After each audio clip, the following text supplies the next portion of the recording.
Shalom, puji Tuhan Bapak Ibu Saudara sekalian, kita berjumpa lagi melalui program Bible Study Online CK7 yang membuat kita semakin mengerti maksud dan kehendak Allah bagi kita.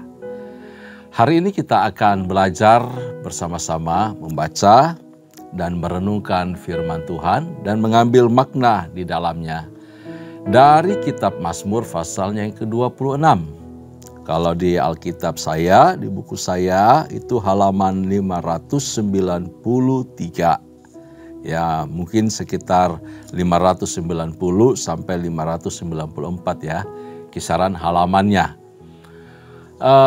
Di mana Daud tetap memperlihatkan kesetiaannya untuk hidup di dalam kebenaran Tuhan, walaupun dia sedang menghadapi pergumulan-pergumulan yang sangat berat. Yang hendak disampaikan kepada kita melalui pasal 26 ini, bahwa sekalipun kita tetap hidup di dalam kebenaran Tuhan, hidup setia, hidup baik, hidup benar, hidup mengasihi Tuhan, hidup melakukan firman Tuhan, bukan berarti bahwa kita tidak lagi mengalami masalah, ya. Bukan berarti kita tidak akan mengalami lagi kesulitan hidup, tantangan hidup dari hari-hari yang kita jalani. Kita akan tetap mengalami persoalan pergumulan hidup. Kita akan menghadapinya, Bapak Ibu salam Tuhan. Jadi itu yang hendak mau disampaikan oleh pasal 26 ini. Bagaimana lengkapnya? Kita akan membaca, merenungkan pasal 26 dari Mazmur Daud ini. Setelah kita masuk hadirat Tuhan, kita memuji, menyembah Tuhan. Karena itu mari siapkan hati kita, angkat roh kita, naikkan pujian di hadapan Allah. Hinayasanana warabana. Hore batakaya sekiri bina Hinayana bana. Yesus Tuhan, terima kasih. Percaya Engkau pembela, Engkau ada di pihak orang benar. Pujilah aku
Ku mau selalu menyenangkan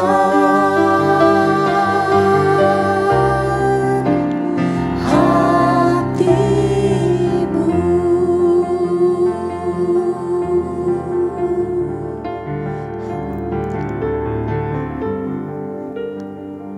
Ini kerinduan kami ya Tuhan, untuk selalu berjalan di dalam kebenaran-Mu supaya kami menyenangkan hati-Mu.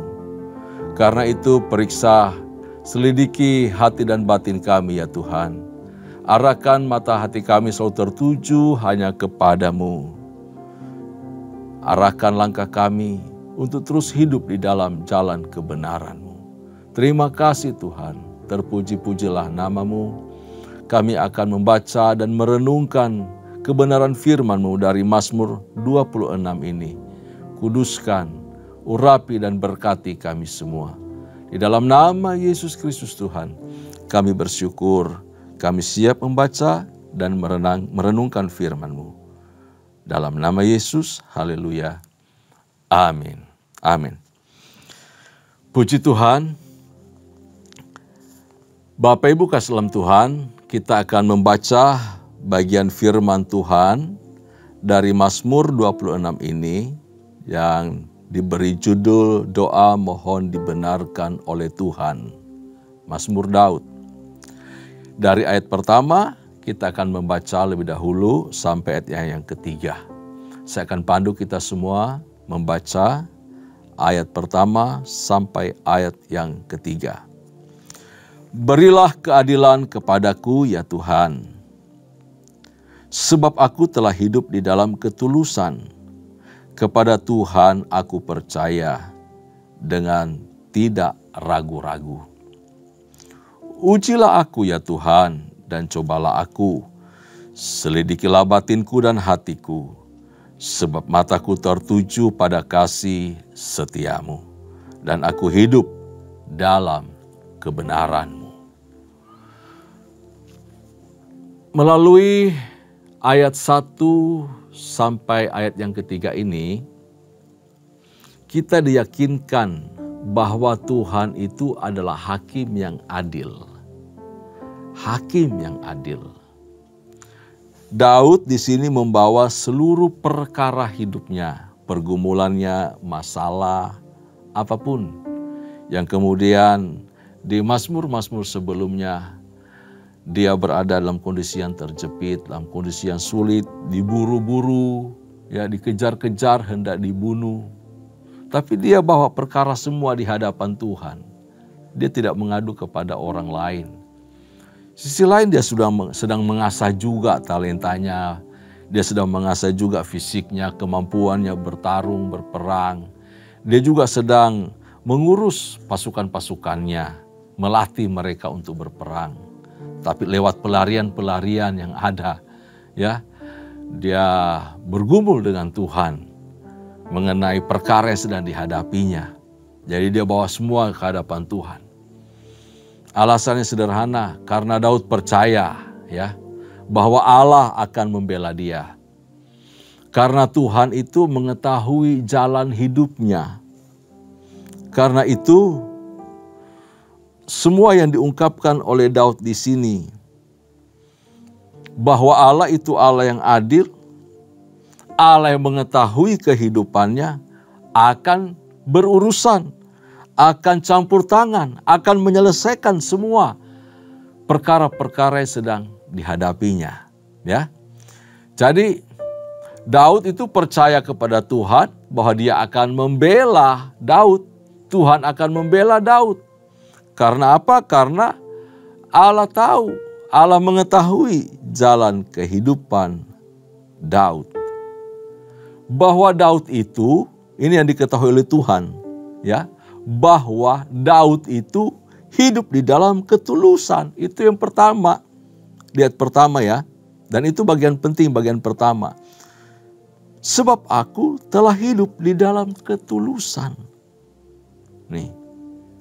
Yang kedua, bahwa Daud itu percaya kepada Tuhan tanpa ragu.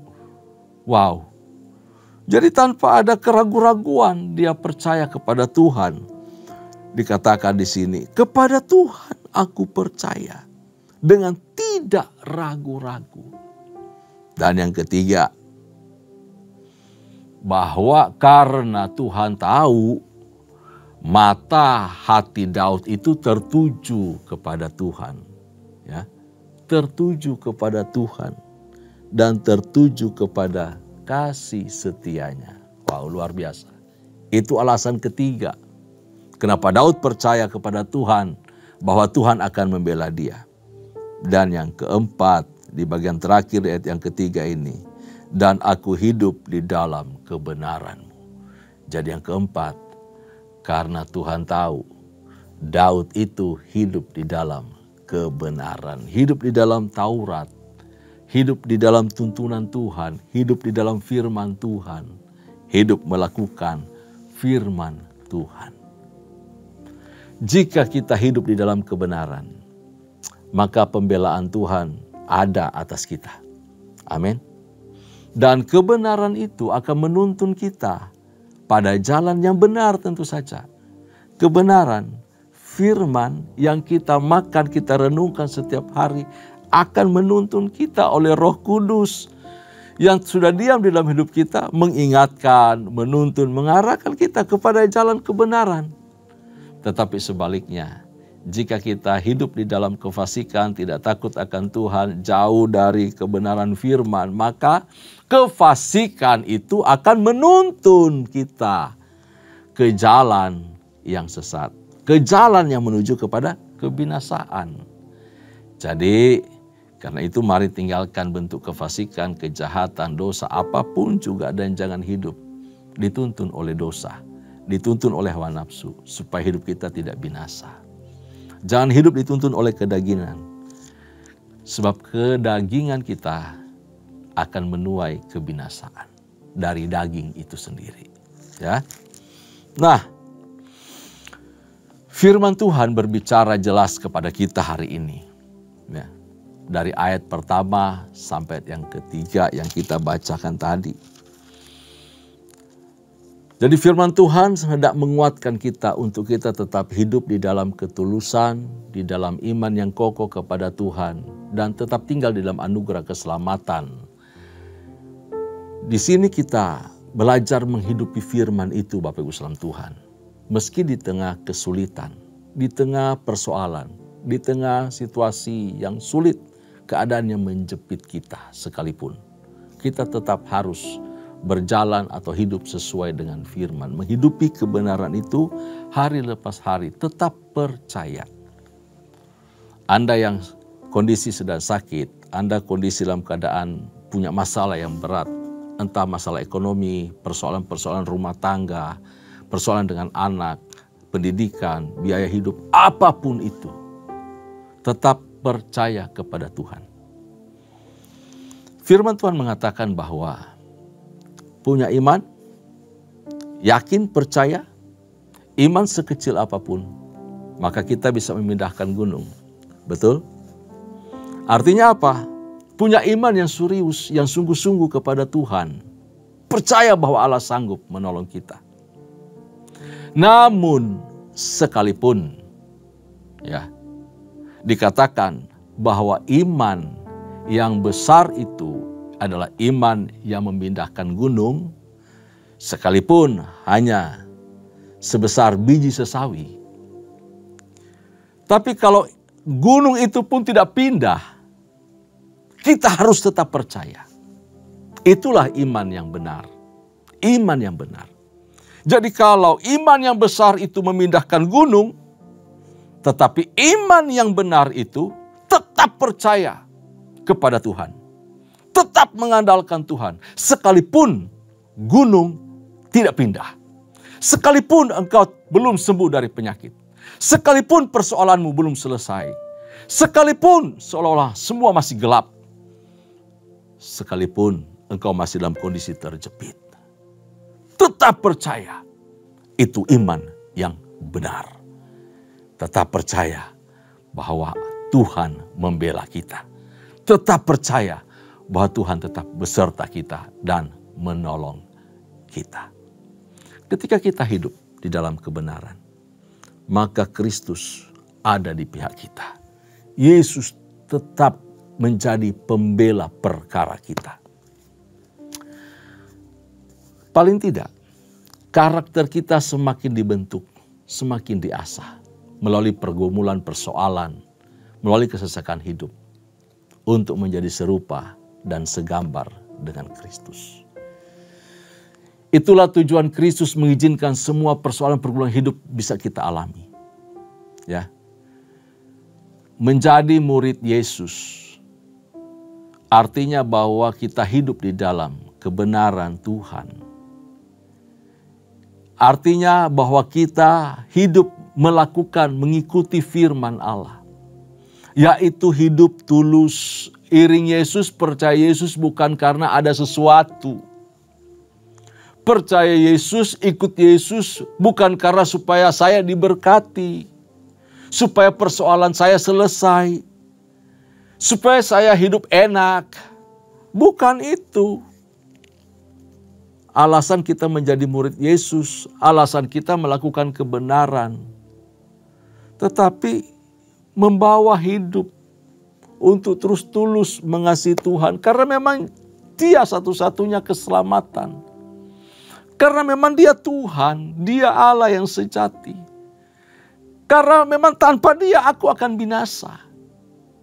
Dan karena kasih-Nya telah melawat kita dan menyelamatkan kita. Percaya kepada Tuhan sungguh-sungguh dan tidak bergantung kepada yang lain. Tetap percaya dan mengandalkan Tuhan sebagai satu-satunya juru selamat kehidupan kita yang bisa kita andalkan bahkan untuk perkara-perkara lainnya. Yang kemudian hati yang murni. Supaya apa? Kita siap untuk diuji, diselidiki. Ketika datang masalah, persoalan, pergumulan yang berat sekalipun, kita bisa lulus. Kita bisa keluar sebagai pemenang. Kita teruji di hadapan Tuhan. Tuhan, aku tulus mengasihi Engkau. Ya, ini proses pembentukan karakter menghasilkan sesuatu yang murni, yang bersih. Sehingga ketahuan hati kita bahwa saya mengikuti Yesus itu bukan karena ada sesuatu. Tetapi memang karena hati saya mengasihi Dia. Dia yang telah mengasihi saya lebih dahulu. Begitu Bapak Ibu saudara Tuhan. Lalu kita mulai mengarahkan hati serius, sungguh-sungguh dengan Tuhan. Kita bersungguh-sungguh kepada Tuhan. Dan mata kita hanya tertuju kepada Dia saja. Ya. Nah, kita lanjutkan pembahasan kita dari ayat yang keempat sampai ayat yang ketujuh. Kita baca bagian ini. Aku tidak duduk dengan penipu, dan dengan orang munafik aku tidak bergaul. Aku benci kepada perkumpulan orang yang berbuat jahat, dan dengan orang fasik aku tidak duduk. Aku membasuh tanganku tanpa tak bersalah, lalu berjalan mengelilingi mezbah-Mu ya Tuhan, sambil memperdengarkan nyanyian syukur dengan nyaring, dan menceritakan segala perbuatan-Mu yang ajaib. Bukti bahwa kita hidup di dalam kebenaran akan terlihat pada perbuatan-perbuatan kebenaran, tindakan-tindakan kebenaran yang kita lakukan. Seperti yang disampaikan dari ayat 4 sampai yang ke-7. Ayat 4 sampai yang ke-7 ini persis sama seperti Mazmur pasal pertama, ayat pertama Bapak Ibu saudara Tuhan ya. Yaitu bahwa perbuatan-perbuatan kebenaran itu adalah tidak berkumpul dengan penipu. Tidak menempatkan para penipu sebagai penasehat-penasehat kita. Tidak bergaul dengan orang-orang munafik. Ya, orang-orang munafik, Minggu malaikat, Senin sampai Sabtu jadi halelupa, nggak jadi malaikat lagi. Hidup kacau kasar, berperilaku buruk. Di gereja haleluya di hari Minggu. Senin sampai Sabtu halelupa. Kayak gitu. Itu namanya kita bermunafik riah. Ya, percaya tetapi ketika datang masalah, kita teriak, kita nangis, kita menggerutu, kita mengeluh. Di gereja kita berdoa, kita yakin, kita percaya Tuhan penolongku, Tuhan besertaku. Tetapi ketika datang sedikit masalah, kita panik, kita ngomel, kita marah-marah, kita ngamuk. Nah, ini namanya munafik namanya. Lalu apalagi diberitahu di sini, tidak mencontoh perilaku orang fasik, ya, dan membenci segala perbuatan jahat yang biasa orang fasik lakukan. Kita tidak berdiri di pihak orang fasik. Kita tidak menyukai menyenangi perbuatan jahat mereka. Benci seluruh perbuatan jahatnya. Lalu kemudian ayat ke-6 diberitahu, menjaga tangan tetap bersih, membasuh tanganku tanpa tak bersalah. Ya, tidak dikotori. Tangan ini tidak dikotori oleh perbuatan jahat.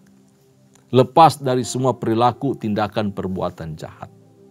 Di sini Daud berucap, menyampaikan lewat mazmurnya, nyanyiannya di hadapan Allah dan doanya ke hadapan Tuhan, bahwa terbukti saya tidak menumpahkan darah orang yang kau urapi, yaitu Saul.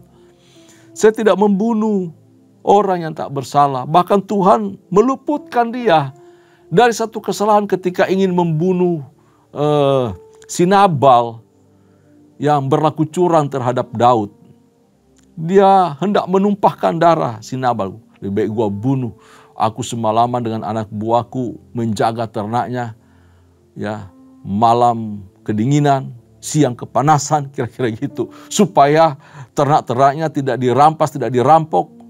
Malah aku cuma minta makanan, roti segala macam, dihina. Jadi Daud kepengen bunuh Nabal. Tapi istri Nabal, Abigail, dengan hikmat Allah melembutkan hati Daud. Dan meluputkan Daud, menyingkirkan Daud dari tangan yang berdarah. Menumpahkan darah dengan tangannya. Bapak Islam Tuhan, sebaliknya Daud itu berupaya menjaga supaya tangannya tidak kotor. Dan menjaga kakinya supaya arah langkahnya selalu menuju bait Allah, menuju hadirat Allah, menuju kehendak Allah, menuju kepada rancangan Allah, menuju kepada tuntunan Allah saja. Demikian hidup kita harusnya.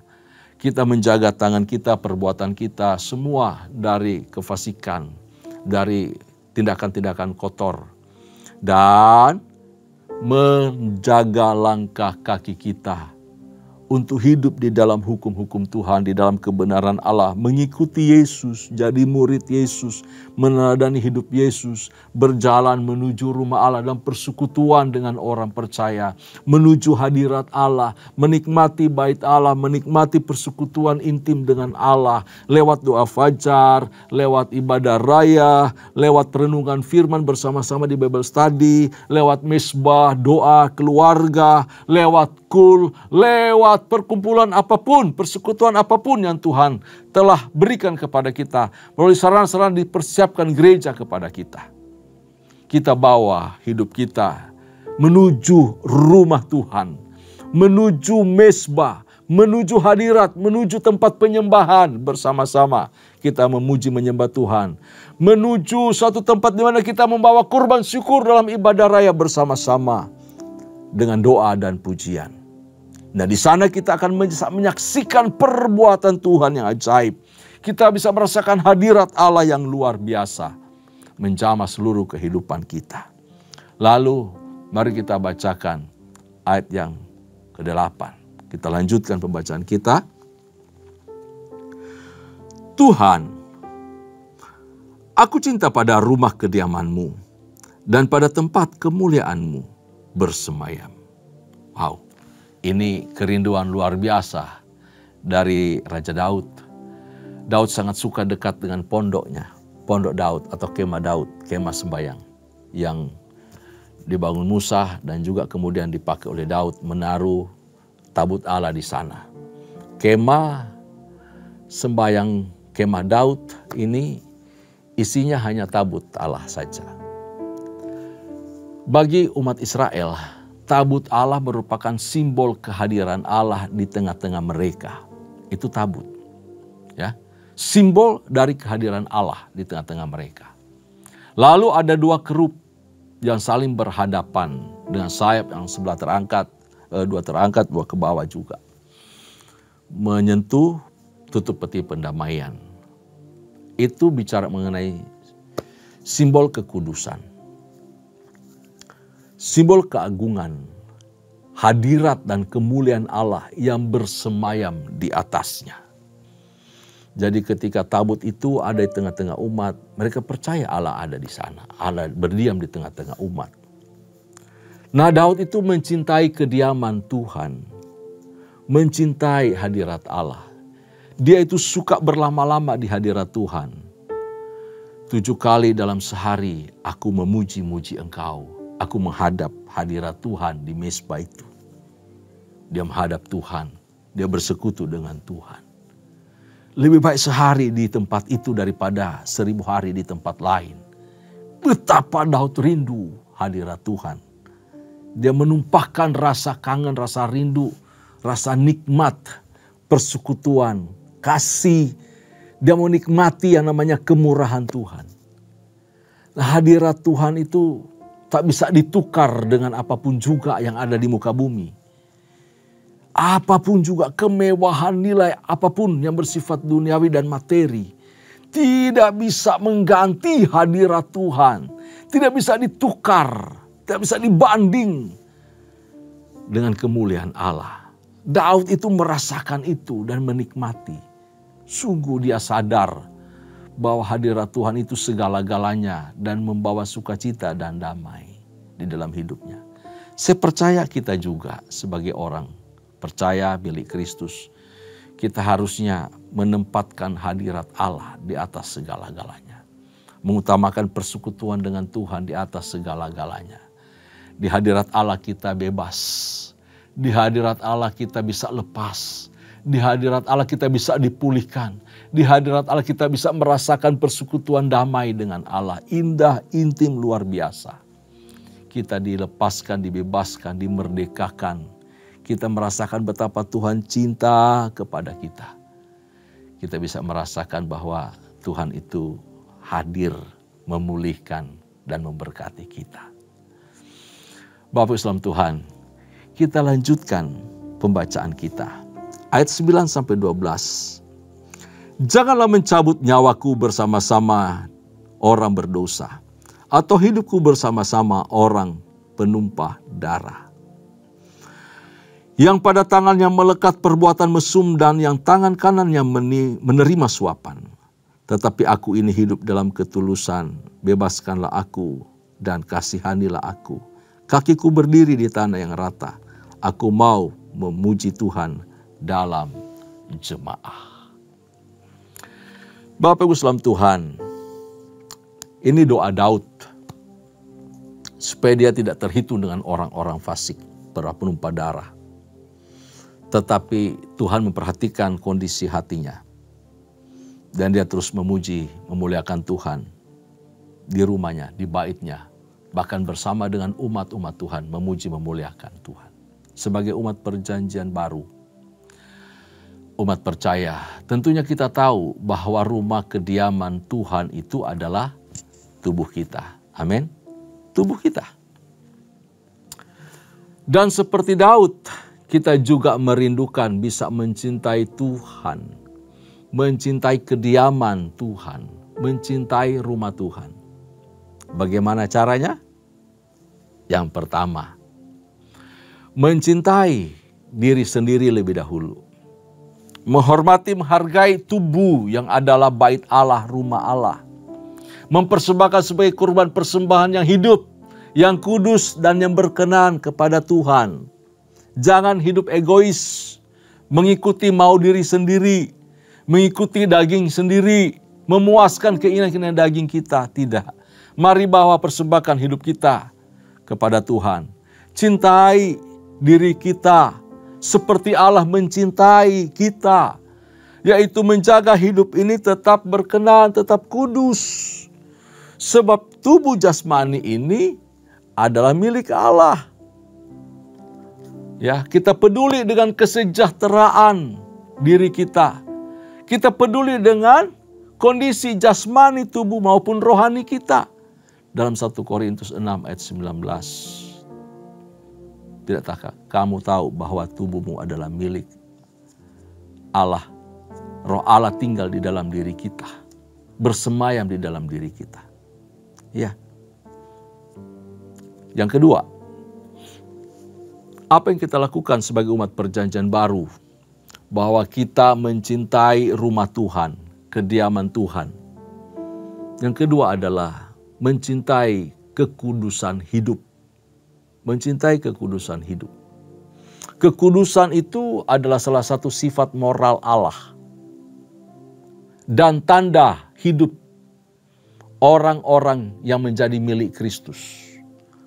Tanda orang-orang yang hidup dalam hadirat Allah. Bukan cuma soal moralitas biasa. Kita benci dosa atau apapun juga. Tetapi kekudusan itu adalah sifat non-moral, sifat moral dari Allah. Sifat moralnya Allah. Karena itu sifat moral ini juga harus ada di dalam setiap orang percaya miliknya Allah. Kalau kita mencintai Allah, mencintai rumah Allah, cintai kekudusan.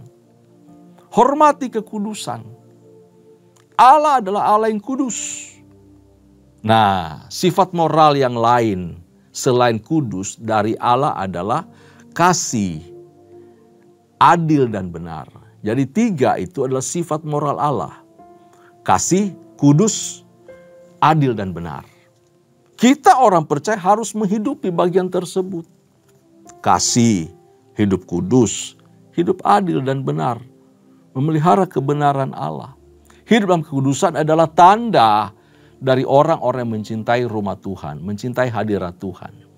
Dan yang ketiga, tanda yang ketiga bahwa kita itu mencintai hadirat Allah, mencintai kediaman Allah, mencintai rumah Tuhan adalah mencintai jemaat Tuhan, mencintai sesama orang percaya. Yesus adalah kepala gereja dan jemaat adalah tubuhnya.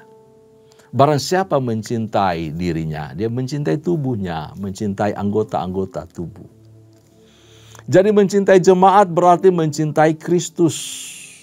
Sama seperti kita mencintai anggota-anggota tubuh lainnya. Saling mengasihi, pelihara hidup kudus, dan mengasihi diri kita seperti Allah yang sudah berdiam. Tinggal di dalam diri kita, menyatu dengan kita, dia mengasihi kita. Demikian kita mengasihi dan memperlakukan kehidupan kita. Tubuh jasmani dan rohani kita. Supaya tetap utuh, sempurna dan berkenan di hadapan Tuhan. Amin. Tuhan Yesus memberkati kita semua. Tundukkan kepala kita berdoa. Bapa Surgawi, kami mengucap syukur firman-Mu berbicara kepada kami. Seperti pengalaman Daud menjaga hidupnya untuk berkenan di hadapan Tuhan dan merindukan hadirat-Mu sepanjang hidupnya. Menjaga langkah kakinya untuk tetap menuju kepada rumah Allah. Menikmati kasih dan kebaikan Tuhan dalam hadirat. Demikian kami orang percaya. Hidup di dalamnya dan menunjukkan buah-buah perbuatan kebenaran. Untuk kami tidak berjalan di jalan kehidupan orang fasik. Tidak mencontoh perilaku hidup mereka. Tetapi kami menjaga tangan dan kaki kami untuk tetap melakukan kebenaran. Dan mencintai hadirat Tuhan. Mencintai rumah Tuhan. Mencintai kediaman-Mu. Menyukai persekutuan. Menyukai hadirat Allah bersama umat Allah. Bersama jemaat Tuhan lainnya. Terima kasih ya Tuhan. Terpuji-pujilah nama-Mu, berkati umat-Mu, berkati kami semua, berkati orang tua, berkati anak muda, berkati pekerjaan, berkati pelayanan, berkati semua harapan dan cita-cita mereka di dalam nama Yesus Kristus Tuhan. Terpuji-pujilah nama-Mu, kami mengucap syukur di dalam nama Yesus. Kekasih-kasih Tuhan, mari arahkan hatimu di hadapan Allah. Dan terimalah berkat. Anugerah serta berkat melimpah dari Allah Bapa. Kasih sayang di dalam Kristus Yesus Tuhan serta persekutuan yang manis dengan Allah Roh Kudus menyertai kita Mulai hari ini sampai parusia Tuhan datang pada kali yang kedua, bahkan sampai selama-lamanya. Setiap kita yang percaya, sama-sama katakan amin. Tuhan Yesus memberkati. Shalom.